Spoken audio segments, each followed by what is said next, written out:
أعوذ بالله من الشيطان الرجيم بسم الله الرحمن الرحيم الحمد لله رب العالمين والعاقبة للمتقين والصلاة والسلام على أشرف الأنبياء والمرسلين وعلى آله وأصحابه أجمعين رب اشرح لي صدري ويسر لي أمري واحلل عقدة من لساني يفقه قولي آمين. Bugünkü dersimizde Araf suresinin 172. ayetinden başlap devam kılımız. Allah ilgirki ayetlerde Müslüman ümmeti Muhammedi Müslümanlarının ilgirki ötken Müslümanlar özlerinin dinini kitabını özgertip, özünün Müslümanlığından Yahudileşiş, Hristiyanlaşış baskıçığa ötüp ketken tarihlerini bayan kılışlayan bizni agalandırıp, ey ümmeti Muhammed, sizlerden ilgirki peygamberlerinin ümmetleri boğan Müslümanlar özlerinin dinini ve dininin ahkamlarını özgertken idi. Özgertiş arkalık Yahudileşkan ve Hristiyanlaşkan idi. Onun için İslam'ı bugünkü üzerinin İslam'ını,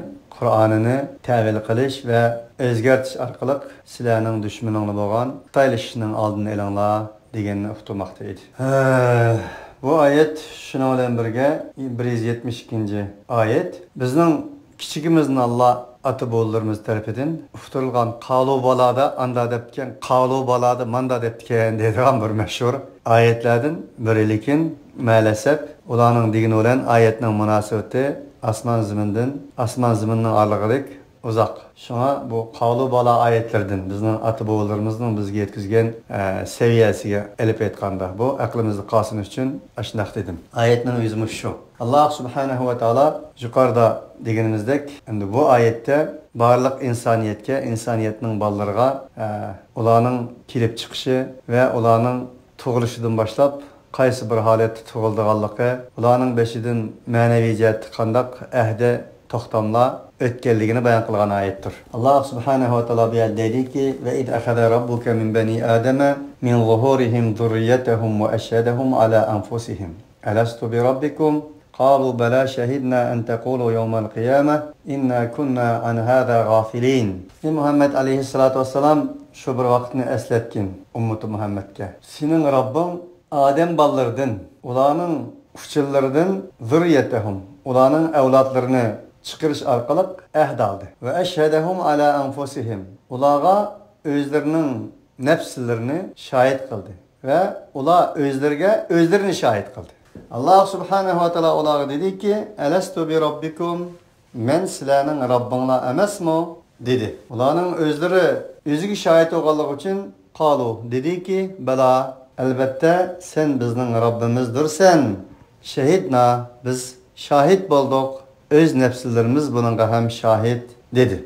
"En tekulu yevmel kıyameti inna kunna an hada gafilin." Bu ehdlerini elişi şu cihettin ki, digeysiz sile ey insaniyet, kıyamet günü cezmen biz muşnundan gafıl boğayımız deyip kılışınla. Bu özürünü Allah'ın aldığı eğitiverişinle için, bunda eğitkaysiz sile, onda bulmaydı bu. Onda bulması için Allah subhanahu wa ta'ala bunda ehd aldı dedi.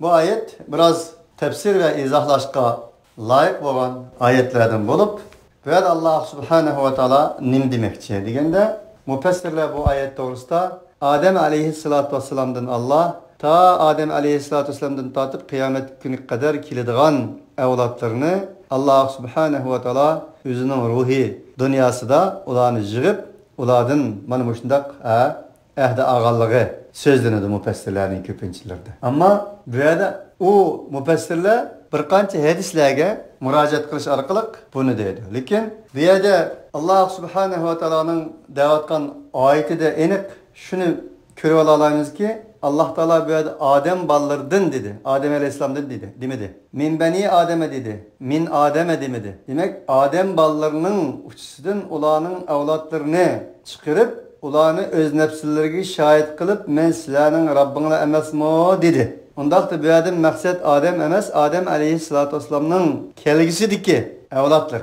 Ondaqda bu yerda mana bu shunday bir moddiy bir haqiqiy bir va'da elinganmi desa, undaq emas. Bu bir majoziy ma'noga ega. Majoziy ma'noga ega deganni mufassirlarning mashhur bo'lgan İbn Kesir, Mujahid qatorliq mufassirlar Bu yerda Alloh subhanahu va taoloning iroda qilgani haqiqiy moddiy bir ma'no emas, ma'naviy, majoziy bir ma'nodir. U so'zlashma nima so'zlashma desa, fitrat so'zlashmasidir. Alloh subhanahu va taolo Sur Rumning 30-oyatida degandek, fitratallohi allati fataran-nasa alayha la tabdila li xalqillahi zalika ad-dinul qayyim walakinna aktharan-nasi la ya'lamun degan oyatda degandek deydi mufassirlar. Oyatning mazmuni shu. Alloh subhanahu va taoloning fitratidir ki Allah subhanahu wa ta'ala u asli fitrat, asli tabiatning ustiga insonlarni yaratdi. La tabdila li xalqillah. Bu Allah subhanahu wa ta'alaning qonuniyatidir ki Allah subhanahu wa ta'alaning qonuniyati asla va asla o'zgarmaydi. O'zgarish yo'q. Zalika ad-dinul qayyim. Dal mana bu qonuniyat har bir insonning fitrati islomning ustiga tug'ilishidan iborat bo'lgan bu qonuniyat zalika ad-dinul qayyim. Bu qimmatlik bebaho mustahkam bir dindir. Walakinna aktharan nasi la ya'lamun. İnsanların to'lisi buni bilmaydi. Payg'ambar alayhissalatu vassalam hadisida degandek, kullu mavludin yuladu ala fitratil islam. Har bir bola fitrat islomning ustiga tug'iladi. Onun ata-onasi ya Yahudi qiladi, ya Majusi qiladi, ya Hristiyan qiladi, ya Buddist qiladi. Unda o'g'illik uchun Alloh subhanahu va taolo bu oyatda odamning bolalaridan ahda oldi degani Allah subhanahu wa ta'ala insanı yaratqanlar, o insanın fitrati, tabiati, İslam'dan ibaret bo'lgan haqiqiy mustahkam bir din, aql, iroda, vicdan. Buni narsa orqali insoniyat dunyosini yer shariga o'rinlashtirishdan iborat bo'lgan buni demoqchi, deydi mufassirlar. Shuningdek, Alloh subhanahu wa ta'ala insonga yaratgan vaqtning o'zidan bu insonning xamiriga aql, iroda, vicdan, fitrat asli tabiat onun xemiriga aralashtirganligi Alloh subhanahu va taolo. Bir inson agar bulg'anmagan bir aqli bo'lsa, bulg'anmagan bir tabiati bo'lsa, bulg'anmagan bir irodasi, vijdoni bo'lsa, madamiki uning ustini yapmagan, yani bulg'anmagan degani shu. O insonning shu fitrat, aql, farosat, idrok, vijdonni ishlatsa, Alloh subhanahu va taoloni topalaydiganligi, Alloh subhanahu va taologa erishadiganligi, bu ne'matning bebaho bir guhar ekanligi. Buni Alloh oyatda bu inson bilan Alloh o'rtasidagi bir ahdi ekanligi. Buni Alloh subhanahu va taolo o'ttirib qo'ymoqda. Endi bu yerda yana Alloh subhanahu va taolo osmon zamin to'g'risida dediki,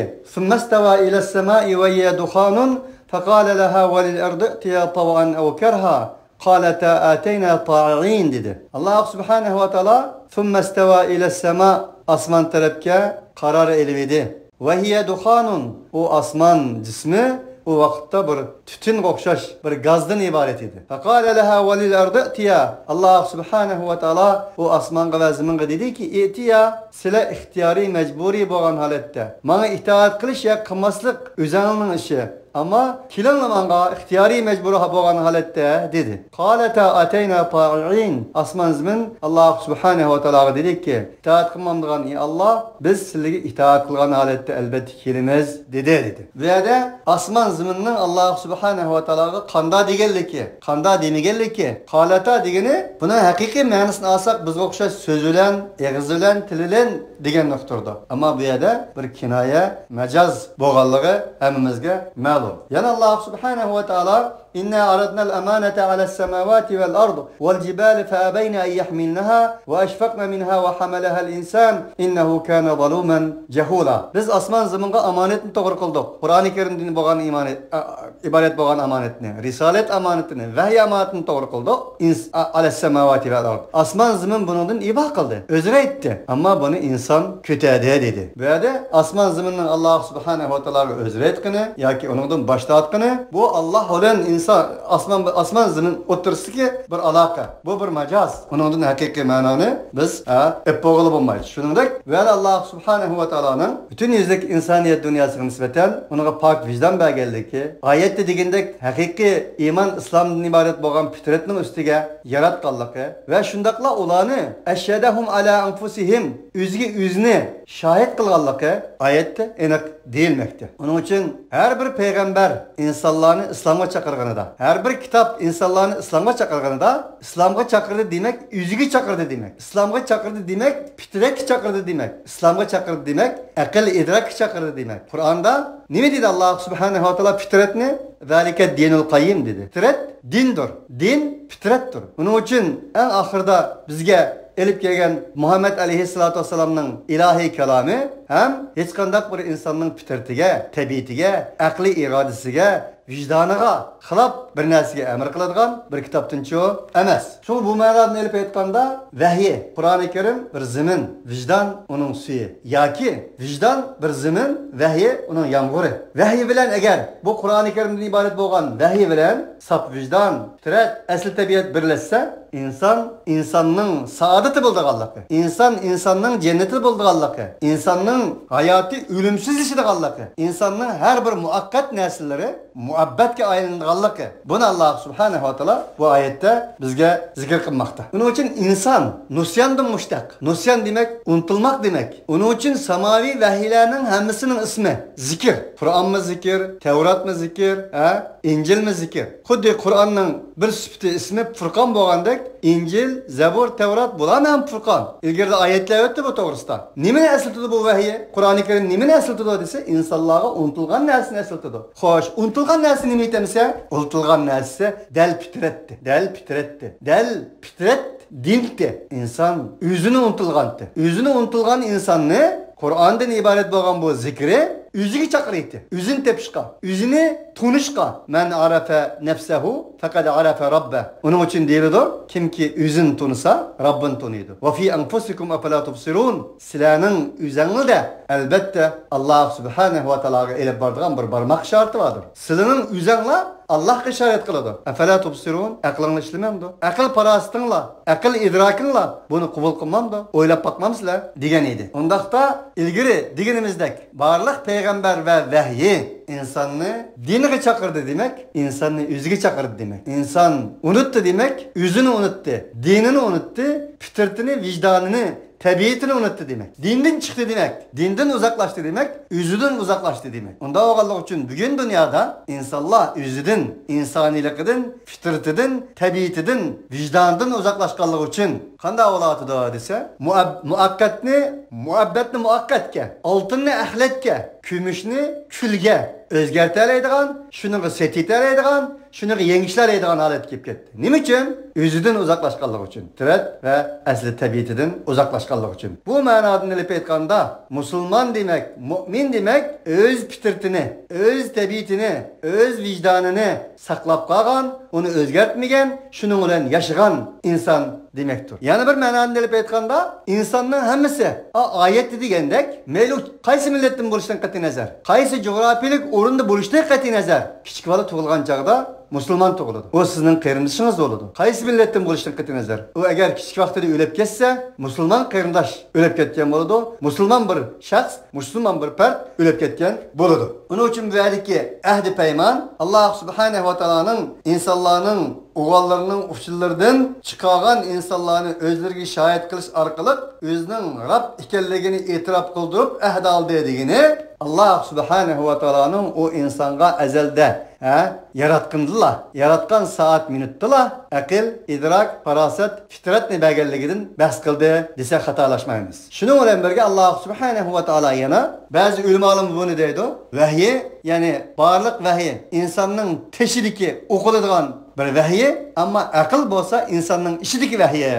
Bunga dalillar mavjud. Va qalu law kunna nasma'u aw na'qilu ma kunna fi ashabis sa'ir. Davzah kelib qolgan insonlarga nisbatan davzah malaikalar deydiki, sizlarni bu davzah kim kirgizib qo'ydi desa, bizni kim kirgizdi? Sizlarga nisbatan bir elchi kelmaganmi? Vahiy kelmaganmi? Deganda ular deydiki, elchi bizga kelgan. Fakazzabna va qulna, lekin biz ularni yolg'onga chiqargan edik. Ma nazalallahu min shay'in illa in antum illa fi dalalin kabir. Sizlarga nisbatan Alloh hech bir narsa nozil qilgani yo'q. Sizlarmi ozg'inlikdagi bir odamlar deb tikamiz. Va law kunna nasma'u aw na'qilu. Biz agar ular quloq solgan bo'lsak edik kashki, aw na'qilu yoki aqlimizni, haqiqiy aql fitratimizni ishlatgan bo'lsa edik, ma kunna fi ashabis sa'ir.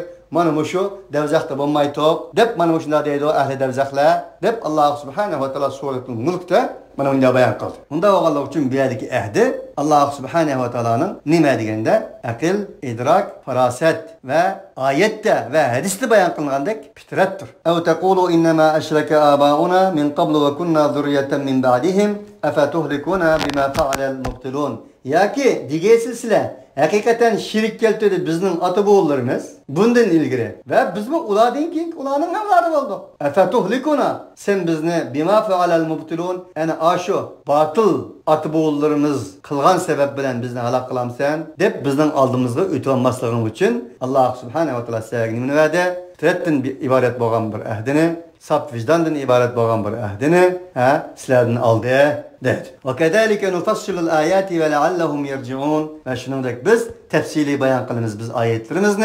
Ve halbuki ola ümit şu ki dedi Allah. Leallahum yerciun. Ola hakikatte kaysın için. Vetlu aleyhim nebe'ellezi ateynahu ayatina fenselaha minha feetba'ahu şeytanu fekâne minel gâvîn. Allah subhanehu ve teala bir yerde umumi insaniyetke bəgen, umumi insaniyetinin üstüdeki büyük bir nimet amanetlerini amanetler arkalık ola olan ahdi peyman tüzgelligini insaniyetke esletkenliğin keyin bu yerde Allah subhanehu ve teala bir şahsın bas qilmoqda. O şahsının haqiqiy ahvolini oyatda tövende oqimiz. Vatlu alayhim naba'allazi ataynahu ayatina fansalaha minha faatba'ahu ash-shaytanu fakana minal ghavin. Ey Muhammed aleyhissalatu vesselam sen ularga o'qib bergin, so'zlab bergin bir insonning xabarini ki allazi bir zotning xabarini ki berdik biz o zotga bizning oyatlarimizni. Eningdan keyin o zot o oyatdan o'zini sug'urib oldi, boshlatdi. Fa'ahu shayton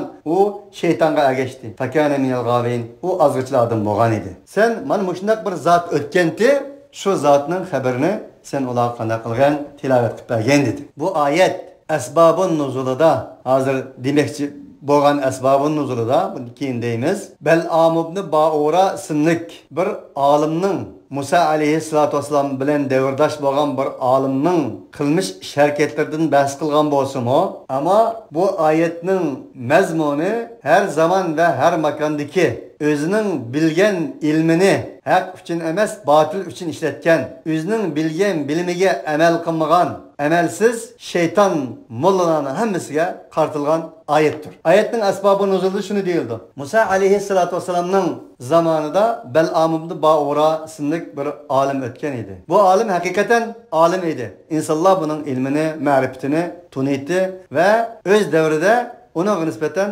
insonlar barmoq ishorat qilgandek barmaq sanıgıdek bir insan idi. Şu vaqtning o'zida Musa aleyhissalatu vesselam ve Musa aleyhissalatu vesselam'ninki ergeçkiçileri bo'lgan Beni İsrail Müslümanlar bilan Bel'am ibn Ba'uraning qabilasi bo'lgan Muab qabilasidan bir turkum kishilar bilan o'ttirisida urush bo'lib qoldi. Bir qancha yil urush jarayonida Müslümanlarning ustidan bu Muab qabilasi va uning qabila boshlig'i asla ve asla g'alaba qilolmadi. G'alaba qilolmagandan keyin, mag'lub bo'lgandan keyin endi bu urush deganda o'yinish lozim. O qabila boshlig'i Bel'am ibn Ba'urani tunig'achqa, u o'zining qabilasidan bo'lg'achqa uning xat yozdi. Yillardan beri Musa va uning ergashkichilari bo'lgan musulmonlar bilan urushdik. Bu urushda biz mag'lub bo'ldik. Nurg'un talafetlarga uchirdik. Sen bunu men demisam bilasan. Uning uchun sendan bir maslahat so'rab xat yozmoqchimanki, sen bizning qabilamizdan chiqqan bir olim. Shunlashqa bizga bir maslahat bersan, qanday qilganlar biz bu musulmonlarning ustidan g'alaba qilamiz deb xat yozgan edi. Bu amaliyotda bo'lsa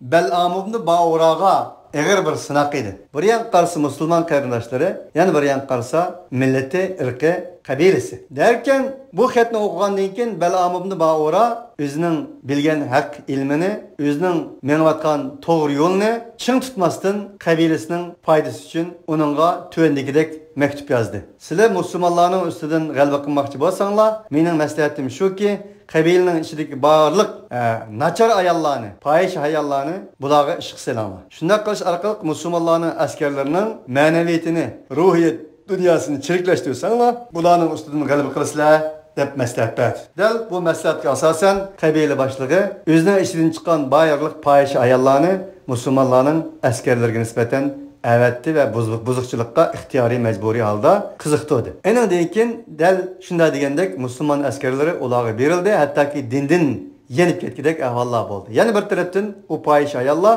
kasallik taqitish xususiyatiga ega ba'zi kasalliklarni musulmon askarlarga taqitish orqali musulmon askarlarni bu tarafdanmi nurg'un bitchitlikqa, mag'lubiyatlarga uchratdi. Dal mufassirlarning deyishicha bu oyat ana shu Bal'am ibn Ba'ura to'g'risida nozil bo'lgan ayet deydi. Yana mufassirlarning ba'zi so'gan masalan Abdullah ibn Amr va Kelbi ismli mufassirlar dediki, bu ayetni Alloh subhanahu va taolo boshqa bir odam to'g'risida nozil qilgan deydi. O kim o desa, Taiflik Umayyah ibn Abi Sult deydigan Taiflik mashhur shoir. U shoirligida mashhur bo'lganligi uchun Alloh subhanahu va taolo Qur'oni Karimda va qalu lawla nuzila hadal Qur'anu ala rajulin minal qaryatayn azim Sura Zuhruf'ta. O şairde edebiyat şundak insanlar içinde meşhur olganlığı için Muhammed Aleyhisselatü Vesselam'a risalet, peygamberlik vahiy gelip Kur'an ona nazil bo'lgandan keyin Mekke'nin çoğunları müşrikler şunda degenti deydi Allah. Ve qalu ular dediler ki levla nuzila hadal Kur'an nim için bu Kur'an-ı Kerim mana muşu yüzünün çoğunları bo'lgan ikki edemge. Bu ikki edemden birisi aş-şair şu. Umayyah ibn Abi Sult. Şu edem güçme bu yetmek Muhammed güçte dedi. Kur'an-ı Kerim'de işaret kılgan del bu Umayyah ibn Abi Sult bu idi. Peygamber aleyhissalatü vesselam hatta ki bunun şiirleriga yaman kızıqatdı. Hatta ki Resulullah şuna degan edi ki Abu Sult Müslüman boptu. Abu Sult'ның şiir Müslüman ken diye yergiçi bağan idi. Çünkü bu özünün şiirlerde asmanның mülkünün Allah ekanligini, ziminning mülkünün Allah ekanligini, Allah'ның bir ekanligini ve şundaqla cennetning, dozaqning boy ekanligini, cennetning daru naim ekanligini özünün şiirlerde yazgan bir şair idi. Keyin bu Peygamber Aleyhisselatü Vesselam'ın peygamberlik vahiy kelgandan keyin özüne peygamberlik mangi keladi deyilgan tamosi bo'lg'achqa Muhammed Aleyhisselatü Vesselam'ga bir ömür düşmanlık kılgan idi. Etraftaki bazı kişilerge kişiler bunu da sorgan. Huve aşız siz devatkan siz bahs kılgan ahirki zaman peygamber aşın mı? Degende o şu. Onda olsun biz qanday qilamiz degende ularga ergishinglar degandi. Siz nimishga ergashmaysiz desa men bir mezgil kutib turay. Bu tek g'alaba qilamdi yoki qilmamdi. Buning avvali nereden ergishi bo'ladi deganlar rivoyat qilindi. Ikkinchisi nima deganda? Ikkinchisi men bunaga ergashsam Tayyibdagi meni qo'llaydigan, quvvatlaydigan unda mashhur odamlarga nisbatan shu ayollar nayt amraq insonning tabiati shu bo'lganligi uchun shunga men Tayyibdagi ayollarga nima deyman? Ularning oldida nima deb javob berma deganligim rivoyat qilindi. Mayli unda qo'lsin, mayli bunda qo'lsin, bumi o'zining ilmiy iqtidori, shoirligi, Allohning tavhidiga ishonishi, dozaq jannatga ishonishi, payg'ambarning keldiganligiga ishonishi, ma'lumoti bor turib, nimada xato ketgan desa, payg'ambarlikning o'zi kelmaganligi, o'zi kelish tamosining bor ekanligi. Alloh subhanahu va taoloni Allohu a'lamu haythu yaj'alu risalatahu. Allah özünün risaletini ne koyduğalarını Allah öz bildi dedi o. Allah'ın risaletini ne koyduğalarından ibaret bu uluhiyetin talaşkanlığı için o dinden çıkan idi. Demek bu müfessirler dedi ki bu ayet yani şu kişi doğrusunda nazil olan dedi. Demek maksat ne? Bunun dese bir ilimdeki insan özünün ilmini hak tarafta emas, millilik tarafta, irq tarafta, kabilis tarafta suistimal qilganligi. Haqqı işletmesinden milliligiga, irqiyligiga, jutfazligiga, kabilivazligiga ishlatishning ne kadar razolat ekanligini Alloh subhanahu va taolo bu oyatda zikr qilmoqda. Buni tilavet qildi. Deb bulab Allah Teala ahiriyani şehriyelep dedi ki وَلَوْ شِئْنَا لَرَفَعْنَاهُ بِهَا Eğer biz xalıgan bolsak idik, biz onu o bizden ayetlerimiz bilen dersini üstten kılattık. وَلَكِنَّهُ أَخْلَدَ إِلَى الْأَرْضِ وَاتَّبَعَ هَوَا Lekin o hemişe bopqalaman deb guman qildi ziminde ve özünün hava yavisiga geçti. Özünün akli fitratiga, sap vicdanıga, akli idrakiga, fitrat diniga ergeşmesden özünün havai hevesiga ergeçti. Femeteluhu kemetelil kelb. Onun misali bir iştinin misali okşar. O iştki bir nas belsen o tilini çıkarıp kelidi ve terk etsen o tilini çıkarıp cügürdü. Sünek taşlasan baba deb cügürüp baradı. Tezek taşlasan mı cügürüp ağızga aladı. Bu esil tabiat fitratını yuqatqanlık bilen özünün havai hevesiga ergeçkenlikinin o'ttiristiki fark. Allah subhanahu wa taala bu yerda ilimga amal qilmagan, ilimni öz joyida qo'ymagan, ilimden ibaret bo'lgan amonatga bu ne'matga shukr qilmagan insonni intayin vahshiy bir şekilde küçük işga o'xshatmoqda. Alloh subhanahu va taoloning ishkiyada eshak misolini berganligi, bu ishkili misolda o'zining ilmiga amal qilmagan, o'zining ilmini joyida ishlatmagan olimlarga ishlatganligini ko'ramiz. Ya'ni birisi Matalul ladina humilut tavrata thumma lam yahmiluha kamatalil himar yahmilu asfara. Tünkü dersimizde öttü bu. Birisi bu. Birisi mana mayaliki. Zalika matalul qawmillazina kezzebu bi ayatina taqsusil qasasa la'allahum yetefekkerun. Ana aşu. İlgari degandim bu ayet bir shaxsga deyilgan bo'lsa-mu, musbat barliq insonlarga qartiladi deb. Mana Alloh taolo oyatning oxirida shuni tafsir qiladi. Shariat, chunki biz shariat Allah. Nima deydi?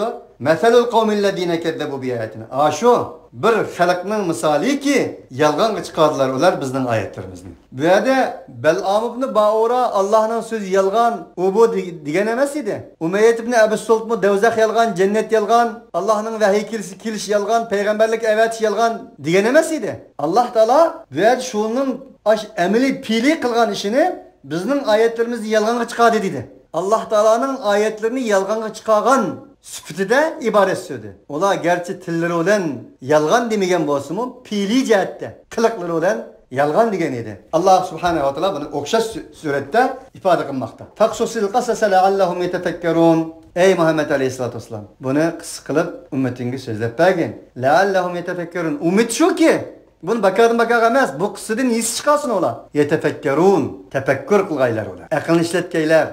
Başta ben köp tekrar kıldım. Allah subhanehu ve teala olan insan oturustaki ahdi, fitret, akıl, idrak, vicdan degen edim. Ben bir yerde Allah subhanehu ve teala akılga işaret kıladı. Tefekkerun. Kur'an-ı Kerim'de muşçak nurgun yadadi ötli. Yaqilun, yetezekkerun, yeddekkerun, yetefekkerun. Yetefekkerun deb. Daim pil haleti geldi. Nim degen boldu bu degende insanın aklı işlisi akıldır. İşlemesi akıl emestir degen çıkıdı. İsim bilen kelmey, pil bilen kelişi aktif bolgan akıl, pasif bolgan akıl emes demek. Demek aktif bolgan bir aklınızı işletsiniz, akıl idrakınız bilen tefekkür kılsınız, kılgan işleriniz doğru buludu. Akıl idrakınız bilen emes, havai hevesiniz bilen vetteba'a havahu. İş kılsınız, siz elbette ki özünün şehveti, özünün havai hevesi için tezekkürün süngekni farklandırabilgen işte okşaş, aşında farklandıramazsınız. Vaqt kelgan vaqtning o'zida muhabbatni muakkatga sotasiz. En qimmat bebaho narsani azam narsaga sotasiz ve Allohning vahiysini, Allohning kitobini, o'zingizning ilmini arzimas narsalarga sotasiz demakchi. Sa'a mathalanil qawmul ladina kezzebu bi ayatina ve anfusahum kanu yuzlimun. Acayip bir yaman oldu. Bir halkının ahvali ki misal cihette mesela kezzebu bi ayatina ve anfusahum. Ular bizden ayetlerimizni yalgan çıkardı ve anfusahum kanu yuzlimun. Şu arkalık ular özlerinin nefslerine zulüm kıldı. İlgari ayette degendek özlerinin nefsine zulüm kıldı degeni bir insan özünün fitretini, aklını yo'qotsa, onundan çoğun zulüm olmaydı Allah. Bir insan özünün aklı fitretini yo'qotgandan keyin o insan aldıda kandak zulüm bolsun, onun çigiralalarını büsep ütüde Allah'a, onu yenceyde Allah'a çıkır ayet. Men yehdillahu fehuvel muhted ve men yudlil feulaike humul hasirun. Kim ki Allah subhanehu ve teala hidayet kılgan bolsa o doğru yol mangandır. Kim ki Allah subhanehu ve teala az doğan bolsa o doğru yol tapamaydı. Yani ola ziyan tatmışlardır. Kim Allah teala az doğdu, kim Allah teala onu doğru yolga başladı. Kimde Allah doğru yolga başlaydı, kimde Allah azdırdı. Bu mavzuda ilgirde derslerimizde köp etkenlik için ahir bütümüz. Ve lekad dera'na li cehenneme kethira minel cinni vel insi lahum kulubun la yefkahuna biha. Ve lehum a'yunun la yubsiruna biha. Ve lehum âzânun la yesma'una biha. Ulaike kel en'ami bel hum adal. Ulaike humul gafilun. Elbette cezmen biz peyda kıldık biz cehennem için insanın ve cinden boğan köplerini. Biz köründüğün məxluqlardan, köymeydiğen məxluqlardan. Köründüğün məxluq insan, köymeydiğen məxluq cin. Cin, cenne, canan. Bunun hemisi insan küzdün uzak olgan, onun üstü yapılgan, insan onu körüştün, aciz kaladığın məxluq demekçi. Lahum kulubullah yefkahunu beyan. Demek cinnin mi kalbi varken de, ular için bir kalbler var ki oylamaydı. Ular için gözler var ki köymeydi. Ular için kulak var ki anlamaydı. Yani ağaçla çarpay okşaydı. Çarpay belki çarpaydan tüyerektir. Yani şula gafılladır. Allah subhanehu ve teala bu yerde insanlara nispeten, cillara nispeten hakiki gözden nimihkerliki, hakiki kalbden nimihkerliki, hakiki kulaktan nimihkerliki. Bu ölçemden Allah'ın ölçümü ekanligi, Qur'oniy ölçümning haqiqiy ölçüm ekanligini Allah subhanahu wa ta'ala tutmakta. Kulak disbamız pilde, yoga hayvanlarda insanın kulağındaki 10 tane kulak var. Jürek dis şuladı mı? 10 tane jürek var. Köz dese elbette ki insanın közünün neçesi köz yoğan hayvanlar mevcut. İnsan bilen ulanın farkı nime degende? Qanday qilish? Aql.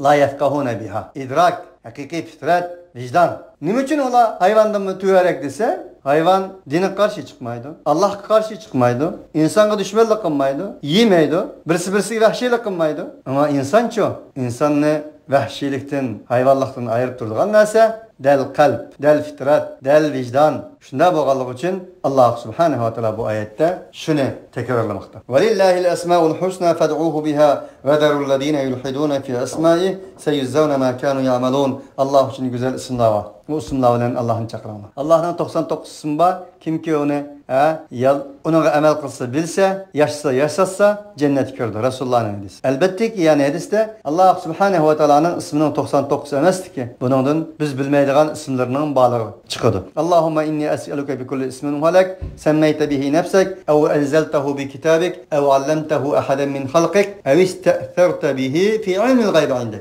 Resulullah dedi ki ey Allah sana en güzel isimlerinin hemisi olan senden sorayım. O ismin olan sen üzerinin ismini atadın. Ya ki o ismin olan vahiylerinde ismini nazil kıldın. Ya ki bir kitapta zikir kıldın. Ya ki bir insanga, peygamber vasıtası arkalık öğrettin. Ya ki şundak bir ismin var ki senin ilmi gaybında onu üzerine saklap kaldın. Bana şunda bir isimlerin var senin, şu ismin olan senden güzel dünya ve ahiretlik saadet dileymen sorayım dedi. Bunun karşında elbette ki Allah Teala'nın isminin 99 emas, biz bilmeydiğin isimlerinin mu bağ ekanligi çıkıp turibdi. Şunu Allah bir aytdi ki, Allah Teala'nın güzel isimleri bilen Allah dua kılan. Allah subhanahu wa ta'ala'nın isimleri doğrusunda tanıdığın insanlar bilen tamamman, ularni terk etmem. Ular amel kılgan narsının sebebi bilen pat bir septe cezalanıdı. Ve mimmen halakna ummetu yehduna bil haqqi ve bihi yadilun. Biz yaratgan kişilerin içinden bir ümmet var ki, yani ular hak bilen manadı ve o hak bilen adil hüküm kıladı. Vellezine kezzebu bi ayatina senestedricuhum min haythu la ya'lemun. Ama bizning ayetlerimizni yalgan chiqarganlarga kelsak, ular bilmaydigan yerdan biz tadrijiy ularni qo'yib beramiz, eningdan keyin halok qilamiz. Va umli lahum inna kaydi matin. Men ularga deydi Allah subhanahu wa taala mühlet berman. Inna kaydi matin. Mening ularga bo'lgan jazosim naytimo mutlaq kuchliqdir, tangdassizdir. Va la tahsabannallaha ghafilan amma ya'malu zalimun. İnnemâ yuakhiruhum yevmin teşhasu fihil absar. Sen Allah subhanahu wa ta'ala'nı zalimlardan gafil deb guman qilma. Allah subhanahu wa ta'ala közler çaşrap çıkıdığan bir gün var. Ana dadıdan, dada anadan, ayaldan qaçıdığan. Hatta ki o günde hamildarlarının boydan ajrap ketadigan. O günde bal emitayotgan analar özlerinin ballarını unutup qaladığan. Muşunda gün var. Şu günü kechiktirdi Allah. Mühlet verdi. Yani Allah Teala deyapti ki mühlet verme. Evelem yetefekkeru ma bi sahibihim min cinne in huwa illa nadirun mubin. Aya ola tefekkür qilmamdı. Aqlni ishlatmamdı. Yani aql keldi. Özlerinin sahibi Muhammed aleyhissalatu vesselam'da bo'lgan narsani tefekkür qilmamdı. Yok. O Muhammed Aleyhisselam'da bir cinnidin yok. Ularning degindek Mecnun emas bu. Aqlni yo'qitib qo'ygan bir emas. Chunki ular doim kahillik bilan, jinbaz, naqsh, rembaz, dahallik bilan shug'ullanadigan, shuning bilan insonlarni aldaydigan, shuning bilan insonlarni kontrol qiladigan adamlar bo'lg'achqa Muhammed Aleyhissalatu vesselam elib kelgan bu vahiyni aqllari qabul qilinmaganligi uchun, ularning aql taraqqiy qilmagan kichik bolalarning aqliga o'xshash aqli bo'lganligi uchun Muhammed Aleyhissalatu vesselamga bergan ta'birlari bu Mecnun degan edi. Shuni Allah bunga raddiya berdi. Kichkina aql ishlasa bularni. Buning bir jinnidan yo'q ekanligini bular bilmamdi. In huwa illa nadirun mubin. U bo'lgan bo'lsa hech narsa emas, faqat ochiq oshkora nezirdir. Awalam yanzuru fi malakuti as-samawati wal ardi wa ma khalaqallahu min shay'in wa an asa an yakuna qad iqtaraba ajaluhum fa bi ayyi hadithin ba'dahu yu'minun. Ular asmanning malakotlariga, asmanlarning ziminning malakotlariga ve Allah subhanahu wa ta'ala yaratgan narsalarga hech bir nazar qilmamdi bular. Ularning aqllarini ishlatish orqali bir nazariya, to'g'ri bir fikr, to'g'ri tafakkur, to'g'ri nazariya asıl qilmamdi bular. Va an asa an yakuna qad iqtaraba ajaluhum. Ular o'zlarining asman malakotlari, ziminning malakoti boshqarishdan iborat bo'lgan bu malakotlari qaragan bo'lsa va Alloh taolo bu asman ziminning orasidagi barliq yaratgan narsalarning o'ziga bular qaragan bo'lsa edi, haqiqatni topgan bo'ladi. Va yana shuni topgan bo'ladiki, asa ayyakuna Umidki qad iqtaraba ajaluhum. Ularning ajallarining kündün kuniga yaqinlab kelayotganligini ham topgan bo'ladi bular. Shuning qarmamdi. Tabiiy hadisin ba'dahu yu'minun. Undaqti bular. Bu Allohning vahiysidan keyin, bu kitobdan keyin, Qur'oni Karimdan keyin nimaga ishindi bular? Hadis so'zning qaysiga ishinidu? Va man ahsanu minallohi hadisa. Alloh subhanahu va taolodan go'zal so'z aytgan bir kimsa yo'q. Qur'ondan go'zal so'z yo'q. Qur'ondan go'zal hadis yo'q. Undaqti bundan keyin qaysi bir hadisga ishindi bular? Ey Alloh subhanahu va taolo. Alloh subhanahu va taolo sizlar bilan bizni Alloh subhanahu va taolo bizni yaratish bilan bizga bergan haqiqiy fitratdan, islomdan, iymondan, o'zimizdan, vijdonimizdan, aql idrokimizdan uzoq bo'lishdan Alloh subhanahu va taolo saqlab qolsin. Kelgandek yashashga, yashagandek ketishga Alloh subhanahu va taolo sizlar bilan bizni muvaffaq qilsin. Alloh subhanahu va taoloning g'oya maqsadi bo'yicha keldik. G'oya maqsadi bo'yicha yashashga va shu g'oya maqsad bilan Alloh subhanahu va taoloning omonatini eng oxirgi nefeslerimizde hem şunu tapşırışka Allah subhanahu wa ta'ala muvaffak olsun.